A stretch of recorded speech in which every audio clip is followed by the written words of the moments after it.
안녕하십니까. 예, 교과 공부 시간입니다. 문답식으로 풀어보는 교과 공부의 유진환입니다. 예, 오늘은요, 2023년 4기의 제6과가 되겠습니다. 예, 오늘 공부의 제목은요, 선교를 위한 동기와 준비라는 제목으로서 오늘 공부를 해 보겠습니다. 자, 6과 선교를 위한 동기와 준비. 이 말은 뭡니까? 선교에는 어떤 동기와 계기가 필요하다는 것입니다. 그렇지요? 예. 이 동기와 어떤 계기가 필요한 것을 오늘 여기서 공부를 하면서 서론에 들어가서 사도 바울의 사건을 한번 생각해 보자 있는 이겁니다. 자, 선교의 대가인 바울의 선교 동기가 있었을 겁니다. 왜냐 그러면 그는 그리스도인을 핍박하던 자이기 때문에요. 그런데 그리스도의 선교사가 됐다면 어떤 동기가 있었지 않겠습니까?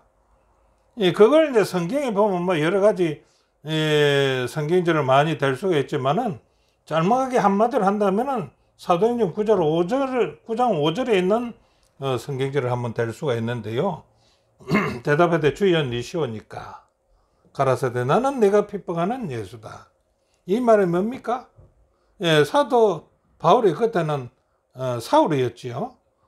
사울이 예수 믿는 사람들을 갖다가 잡아서 감옥에 가두고 죽이기까지 하는 그러한 상황에서 그가 다메섹으로 예수 믿는 사람들을 잡아가기 위해서 갔습니다. 그 가는 도중에 강력한 빛을 받았고 그 빛을 받음으로 말미암아서 일어난 사건을 이 사건이라고 보면 됩니다. 그래서 그 사건에 대해서 사도 바울은 이렇게 합니다. 주여 니시오니까 라고 얘기합니다. 그러니까 대답하기를 나는 내가 핍박하는 예수다라고 얘기했습니다. 여기서 사도 바울은 예수님을 만나게 되고 예수님을 만난 이유와 여러 사건으로 말미암아서 그는 선교의 대가가 되는 이런 사건이 일어났다라고 우리는 알고 있습니다. 자, 그렇다면은요, 바울은 성경에다 이렇게 기록합니다. 바울은요, 선교하는 자들 중에서는요, 이상한 부류가 있다는 겁니다. 어떤 부류요? 두 부류가 있는데, 그 두 부류가 어떤 부류냐? 우리 빌립보 1장 15절을 보니까요, 사도 바울이 쓰기를 어떤 이들은요, 투기와 분쟁으로 선교하는 자들이 있다. 또 어떤 분들은요, 어떤 이들은 착한 뜻으로 그리스도를 전파하는 부류도 있다 이겁니다. 그럼 이 두 부류에 대해서 우리가 한번 살펴봅시다. 물론 착한 뜻으로 그리스도를 전파하는 부류야 우리가 두말할 나위도 없겠지요. 그건 우리가 이제 교과의 78페이지는 이들은 내가 복음을 변정하기 위하여 세우심을 받은 줄 알고 사랑으로 선교하는 자들을 말한다. 어떻게 말합니까? 착한 뜻으로 그리스도를 전파하는 자들이다 이 말입니다. 자, 그 다음에 두 번째는요. 투기와 분쟁으로 그리스도를 전파하는 부류가 있다는 겁니다. 이게 무슨 말입니까? 선교하는데 투기와 분쟁을 한다니요. 어떤 뜻일까요? 한마디로 말하면요, 사도 바울의 전도를 시기하는 자들이라는 겁니다. 그러면 이 시기하는 자들이 어떤 행태로 하는가 그걸 한번 볼까요? 빌립보 1장 16절 그들은요, 사도 바울의 감옥에 갇힌 것에다가 그것도 괴로운데 거기다 괴로움을 더하게 할 줄 알고 선교하는데 어떤 선교를 한다고? 순수하지 못하게 다툼으로 그리스도를 전파한다 이겁니다. 이 말이 어떤 이들은 투기와 분쟁으로 선교를 하는 자들이라 이겁니다. 예수님 선교를 이렇게 하는 자들이 있었다 이게. 자, 바울을 시기하여서 사도 바울의 매임의 괴로움을 더 주기 위한 줄로 생각하고 전파하는 자들이 있었는데 그 자들은 어떤 자들일까? 이렇게 본다 이겁니다. 그리스도인으로서 그리스도를 믿는 자들로 가면서 로마에 먼저 간 자들이 있었거든요. 그 먼저 간 자들이 사도 바울이 전도하는 것을 보고 그것 때문에 저들의 입지가 흔들리는 것 같아서 그들은 어떤 식으로 투기와 분쟁으로 사도 바울을 투기하고 분쟁함으로 복음을 전하는 자들이었다. 자, 그 다음에는요, 자신들의 맹성이나요 이기적인 야망을 위해서 바울을 어떻게 하려고요? 바울을 뭉개뜨리기 위해서 이야기한 수단으로서 썼는데 그것이 그리스도를 전파하는 모습이다 이거지. 근데 전파하는 모습이 어떻다고요? 투기와 분쟁을 하고 있다 이겁니다. 자, 이런 상황에 5분 주에는 이제 우리가 공부를 어떤가 할 거냐? 이번 주 교과 공부는요, 초대교회에서 일어나는 몇 가지 사건들을 통해 볼 것인데, 그 사건을 통해서 선교할 수 있는 동기가 되고 그 동기의 핵심적인 요소에 대해서 오늘 살펴보기로 하겠다 하는 공부의 요지입니다. 첫째 날은요, 복음을 전하기 위해서. 복음을 전하기 위해서는 뭐가 있어야 될까요? 첫 번째는 복음을 전하기 위해서는 전하기 위한 동기가 무엇인가를 한번 찾아야 된다 이겁니다. 동기를 이제 우리가 한번 찾아봅시다. 자, 동기를 찾아보는데 어떤 동기를 찾아보느냐? 예수님이 십자가에 돌아가셨습니다. 네, 그리고 안식일이 되었습니다. 거기에 있던 모든 자들이 다 흩어져서 안식일을 지키러 갔습니다. 안식일을 지키고 난 그 다음 날 두 여인이 예수님의 무덤을 찾아갑니다. 그 무덤을 찾아가니까 어떻게 해요? 무덤의 문이 열렸고 그 무덤 안에는 비어 있었습니다. 자, 이래서 이 여인은 고민하고 있는데 어떤 두 사람이 나타납니다. 두 사람이 나타나서 이 찾아온 여인들에게 이렇게 합니다. 누구를 찾느냐? 예수를 찾는데 예수님은 부활해서 여기서 계시지 않는다라고 했습니다. 자, 이것을 이 여인들이 들었을 때에 이들은 얼마나 기뻤을까요? 그래서 그 여인들은 그 이 부활의 소식을 듣고는 엄청나게 기뻐서 그걸 주체할 수가 없어서 그들은 재빨리 뛰어서 제자들이 모이는 곳으로 찾아갔습니다. 그래서 거기에 있는 사람들에게 자신들이 보고 들은 것을 전부 다 얘기를 합니다. 이렇게 숨가쁘게 날뛴 것은 무슨 이유라고요? 여인들은 부활의 소식을 들은 것만으로도 선교에 대단한 동기가 되었다는 겁니다. 자, 그런데 여인들이 전하는 부활의 소식을 들은 제자들의 반응은 어떻게 했을까요? 이 얘기를 이어간다면요, 이 여인들이 제자들한테 가서 어떻게 했습니까? 보고 들은 것을 이 얘기 다 했지 않습니까? 그때에 베드로는요, 그 여인들의 말을 믿을 수가 없었습니다. 정말 그럴까? 내가 그럼 한번 확인을 해봐야지 하고 무덤으로 뛰어갔습니다. 가서 직접 확인해 보니까 무덤 비어 있었습니다. 그러나 베드로를 비롯하여 모든 사람들은요, 예수님의 부활을 믿지 않았습니다. 이게 무슨 얘기입니까? 그래서 그들은 빈 무덤을 확인도 했고 그들이 놀랐지만은요, 이것이 왜냐? 선교의 동기가 되지 못했다는 거예요. 부활을 생각을 못했기 때문에, 믿지 않았기 때문에 선교의 동기는 못 되었다는 겁니다. 그렇다면요, 우리의 복음 전파의 동기는 무엇일까요? 이들은 지금 아직까지 선교 동기가 잡히지 않았지요. 그럼 우리도 복음을 전파한다면 우리의 동기는 무엇일까? 80페이지, 81페이지를 정리하면은 이렇게 세 가지로 한번 나눌 수가 있겠어요. 첫째는 우리의 유일한 희망은요, 예수님 안에 있는 구원의 기쁜 소식이지요. 이 기쁜 소식이 가장 큰 동기가 될 수가 있을 것입니다. 그렇죠? 예. 예수님 안에 있는 구원의 기쁜 소식이 우리의 동기가 될 수가 있습니다. 이것을 다른 사람들에게 전하기 위해서는요, 나 자신이 먼저 하나님과의 개인적인 구원의 경험이 아주 필요하다는 거다. 개인적인 구원의 경험을 했다면 우리는 동기가 될 것이고요. 개인적인 구원의 경험을 하지 못했다면 동기가 되지 않을 거 아닙니까? 우리는 개인적인 구원의 경험이 아주 필요하다는 겁니다. 두 번째는요, 개인적인 구원을 다른 사람과 나누고자 한다면요, 첫째 뭐가 있어야 된다?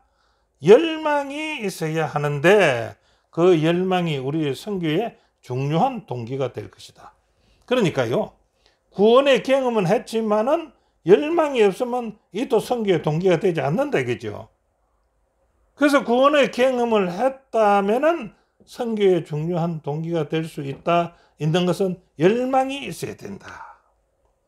자, 그 다음에 세 번째는요, 예수님이 자신을 위해서 행하신 일이나 내가 체험한 것은 다른 사람들에게 알리는 가장 큰 선교의 동기가 될 것이다. 나의 체험 신앙이 가장 큰 선교의 동기가 될 것이다. 이렇게 이 얘기를 하고 있습니다. 자, 선교의 빛을 나눠주려면 먼저 빛을 가져야 한다. 이는 가래 뽑은 기별 1권 411페이지에 있는 말씀인데요. 맞지요? 만약 내가 다른 사람들에게 빛을 나누어 주기 원한다면요, 어떻게 됩니까? 내가 먼저 의의 태양이신 주님의 빛이 나의 마음속에 빛으로 환하게 해야 할 것이다. 이게 무슨 말입니까? 우리는 빛이 없습니다. 우리는 빛이 없는데 주님의 빛을 받아서 우리는 반사해야 하는 직무가 선교라는 겁니다.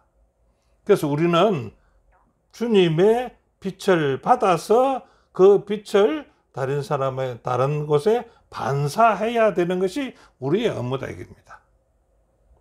이해가 가시는지 모르겠습니다. 자, 교훈은요, 선교는요, 그분께서 나에게 행하신 일, 내가 발견한 예수님 안에 있는 기쁜 소식을 전하는 것이다. 내가 가지지 않는 것을 전할 수는 없는 것 아니냐. 그래서 예수님 빛을 우리가 받아야 된다. 이렇게 보면 되겠죠. 자, 둘째 날은요, 예언적 기초입니다.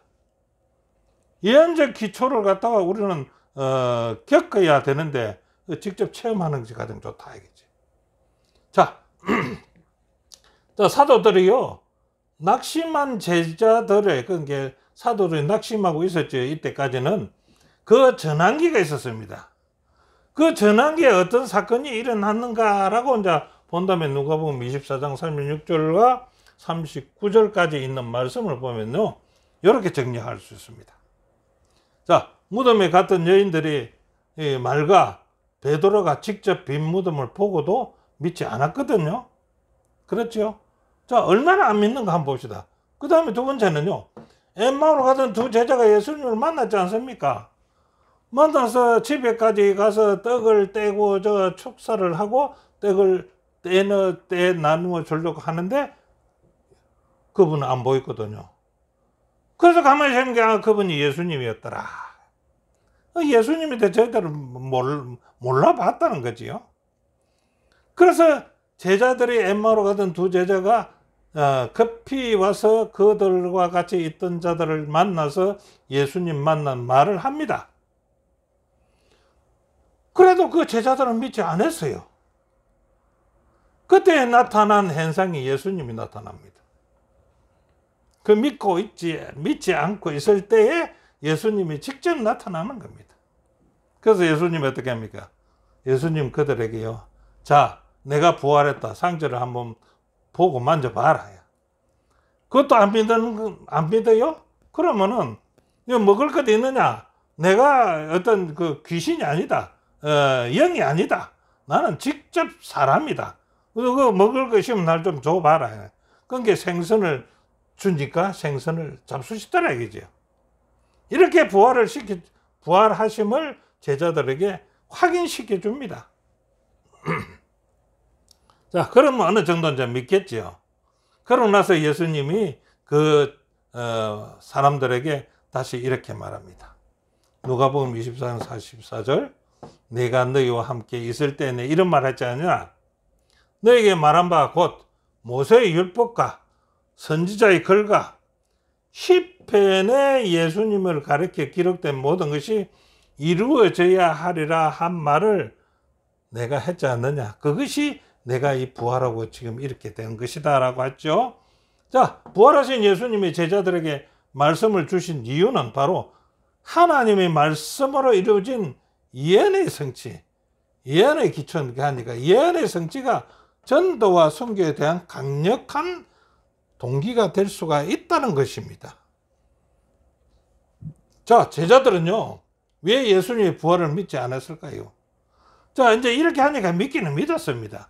근데 앞에 번에는 엠마오로 가던 두 제자가 만났다 해도 안 믿고 무덤에 갔던 여인들이 말해도 안 믿었는데 안 믿은 이유가 있을 거 아닙니까? 그 제자들은 왜 예수님의 부활을 그렇게 말을 듣고도 부활을 믿지 않았을까요? 그들은 그들의 사상 때문이 그렇다 이겁니다.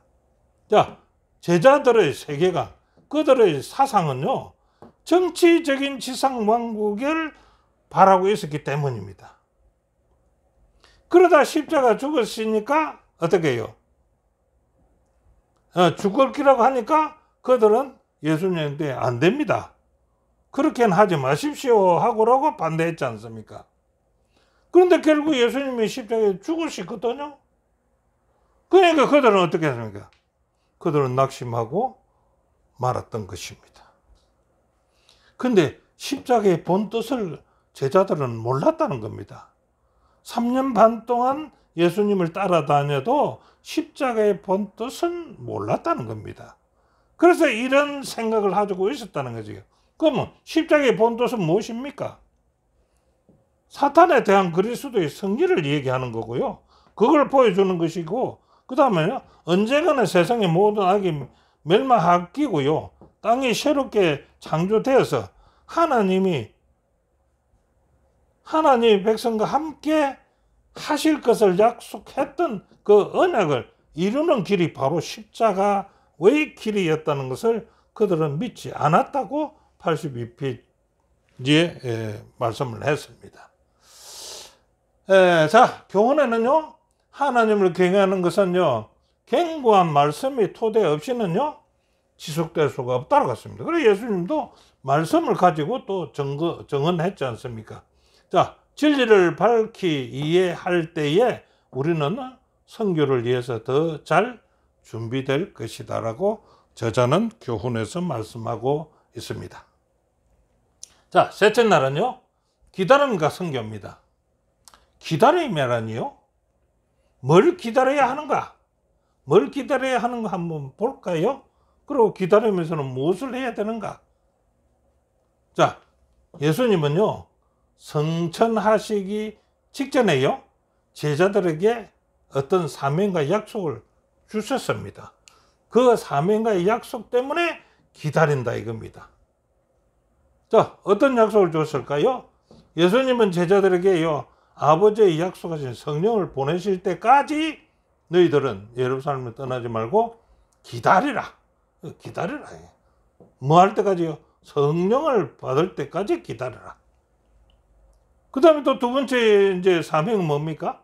그 성령이 오시면은, 기다리다 성령이 오시면은 그 성령을 받아서 그 능력으로 예루살렘과 온 유다와 사마리아와 땅 끝까지 이르러 그리스도의 나의 증인이 되라고 사명을 주셨습니다.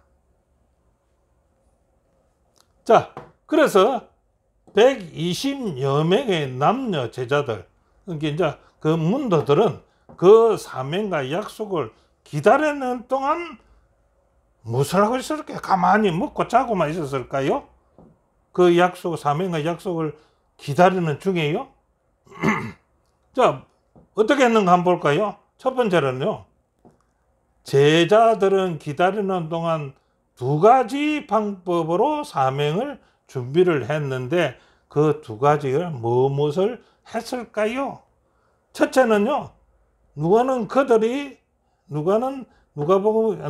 기록하기를 그들이 합심하여서 기도와 간구를 계속했다고 말하고 있지 않습니까?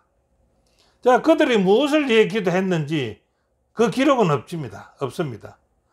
그들이 함께 사명을 완수할 수 있도록 아마 지혜와 힘과 용기를 달라고 그들은 기도했지 않겠습니까? 83페이지에 이를 보면 이렇습니다. 자, 그들을 기다리는 동안 두 번째 일은 뭘 했을까요? 두 번째로 한 일은요, 선교를 위한 조직을 완벽하게 준비하는 것입니다. 그 조직이 좀 흐트러졌죠. 그래서 그 조직을 다시 완벽하게 정비를 하는 겁니다. 어떻게 했습니까? 무엇입니까? 여기는 유다가 납니다. 가룟 유다입니다. 유다는요, 예수님을 제사장들에게 팔았지요. 그것으로 말미암아 스스로 목숨을 끊었습니다. 그래서 12제자가 어떻게 했습니까? 11제자가 됐습니다. 그래서 한 자리에 공석이 된 거죠. 근데 그 유다 자리를 이제는 보선 작업을 해야 되겠다겠습니까? 그래서 보선 작업을 합니다. 거기서 사도행전 1장 26절에 보니까 그 제자들이 제비 뽑아서 마띠아를 제비가 뽑혔으니 저가 11사도의 수에 가입하여서 이제는 12사도의 완벽한 조직이 완료가 되는 것을 기다리는 동안 이런 일을 하고 있었습니다. 자, 교훈에는요, 예루살렘에서 약속한 성령의 도우심을 기다리는 동안 제자들은요, 한 마음으로 기도를 했고요, 한 마음으로 사명을 이루려는 한 목표 아래서 그들은 연합하고 준비를 했다라고 교훈에서는 적고 있습니다. 자, 넷째 날은요, 너희가 십자가에 못 박은다 했는데 센 말을 하지요. 이렇게 센 말을 하는 것은 성령의 강력한 역할 때문에 이렇게 했지 않겠느냐라고 봅니다. 자, 오순절에요, 성령을 받은 제자들에게 어떤 일이 일어나는지 한번 봅시다. 어떤 일이 일어날까요? 자, 오순절날 그 다락방에서 제자들이 기도하고 있을 때에 불의 해 같은 것이 그들의 머리 위에 임하더라. 이것이 뭐라고요? 그들은 예수께서 약속하신 성령의 능력이 주어졌음을 그때는 깨달았습니다. 자, 제자들은요, 성령이 말의 하심을 따라서 성령이 실제로 다른 언어로 전도하기까지 했습니다. 자, 하나님이 성령을 주신 목적이 있을 거 아닙니까? 이런 성령을 주신 그 제자들에게 성령을 주신 목적은 무엇일까요? 우리 그 교과 86페이지에는 이렇게 말했습니다. 믿지 않는 사람들에게 유익을 나눠주기 위해서 각 사람의 능력을 주셨다는 것이다. 맞았지요? 자, 그런데 이것을 잘못 활용하면 안 되겠지요? 그 축복은요, 사도들 자신만을 위한 것이 아니 있습니다. 사도들의 자신을 위해서 이 성령을 쓰면 안 되죠. 그 다음에요, 천국에 잘 맞는 이가 되기 위한 축복도 아니었다는 것입니다. 그 다음에요, 외국으로 사업을 더 쉽게 할 수 있도록 하기 위한 것도 더더욱 아니었다는 것입니다. 그건 뭔데요? 그것은요, 잃어버린 자를 향한 하나님의 선교를 이루기 위해서 주어진 것이다. 그 성령이 주어진 이유는 그것을 잃어버린 자를 향한 하나님의 선교를 이루기 위해서 주어졌다는 것입니다. 자, 제자들이 성령으로 외칠 때 어떤 반응이 나타날까요? 성령을 받아서 제자들이 외칠 때 어떤 반응이 일어나는가 이제 한번 볼까요? 자, 1번 베드로는요, 청중에게 어떻게 외칩니까? 너희가 그리스도를 십자가에 못 박았다라고 직고를 합니다. 예, 다른 데 가서는 이렇게 말 못하지요. 근데 성령을 받았으니까 마음대로 이렇게 합니다. 그래 하니까 청중들은 어떻게 할게요? 그때 그들은요, 자신이 한 일을 깨닫고 예수 그리스도 십자가에 못 박은 것을 깨닫고 찔림을 받았어요. 사도들에게 이렇게 고백합니다. 어떻게 고백합니까? 형제들아, 우리가 어찌하면 좋을꼬 하거늘, 어떻게 할꼬 어찌할꼬 하거늘. 베드로가 대답합니다. 베드로는 그들에게 말하기를, 너희가 회개하여 각각 예수 그리스도의 이름으로 침례를 받고 죄 사함을 받으라. 그래 하면 성령의 선물을 받을 것이다 라고 베드로가 대답을 합니다. 자, 제자들의 강력한 설교를 이한 동기는 무엇입니까? 이렇게 너희들이 십자가에 예수를 못 박았지 않느냐 하고 이렇게 강력한 설교를 한 동기는 무엇인가요? 성령은요, 잃어버린 자를 향한 하나님의 선교를 이루기 위해서 주어진 것입니다. 성령으로 말미암아서 이렇게 강력한 그 선교를 한다는 겁니다. 오늘날 하나님께서는 당신의 제자들에게 믿지 않는 사람들을 향한 하나님의 선교를 위해서 각자의 받은 성령의 은사를 사용하라고 부르신다는 것입니다. 자, 교훈은 이렇게 적어놨습니다. 예수를 십자가에 못 박은 자들이 회개하여서 그를 전하게 된 것이 바로 복음의 능력이라는 것입니다. 이것은 우리가 성령의 역사에 협력할 때 갖게 될 놀라운 경험들이 일어난다는 것입니다. 네, 다섯 번째는 초대교회의 모습입니다. 이제 성령을 받아서 제자들이 한 마음 한 뜻으로 돼서 이제는 선교를 하는데 그 초대교회의 모습은 어땠을까라고 봅니다.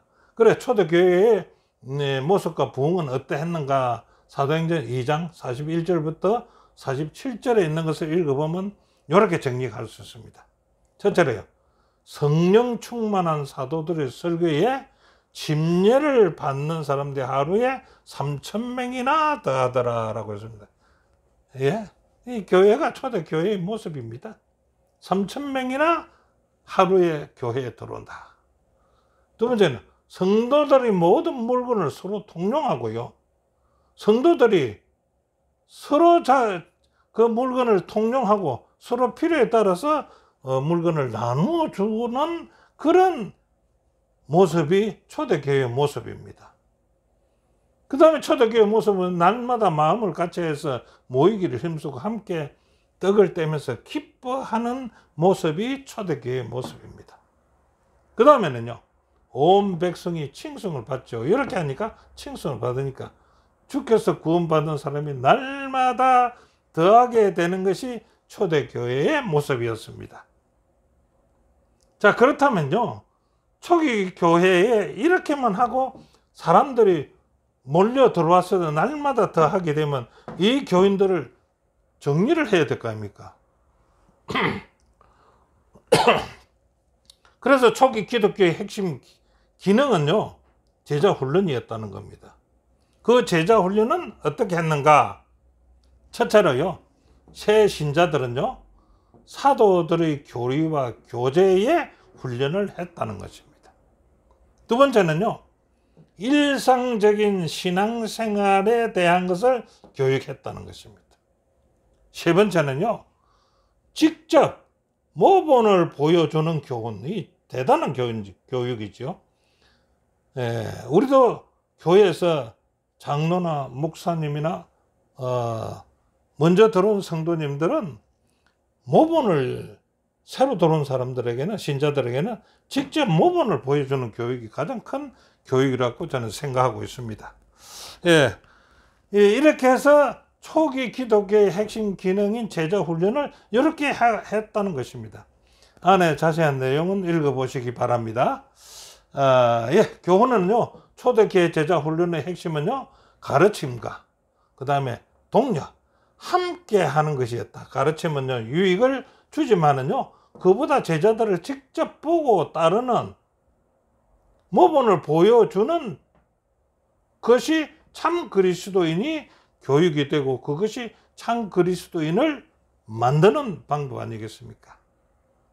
자, 그래서 오늘 교과 공부의 결론을 한번 지어 본다면은 이렇게 지어볼 수가 있다는 겁니다.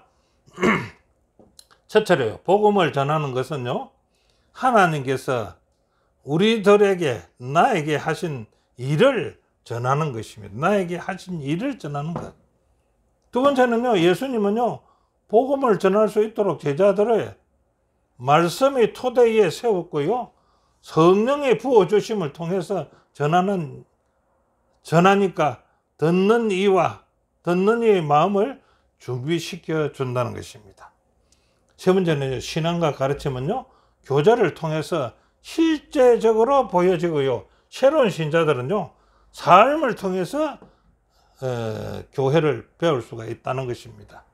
네 번째는요, 내가 말씀 가운데 거하고 그것이 삶 가운데 적용되는 것이 가장 성공적인 선교의 비결이라고 결론을 지어봅니다. 오늘 교과 공부는 여기까지입니다. 함께 공부해 주신 여러분 대단히 감사합니다.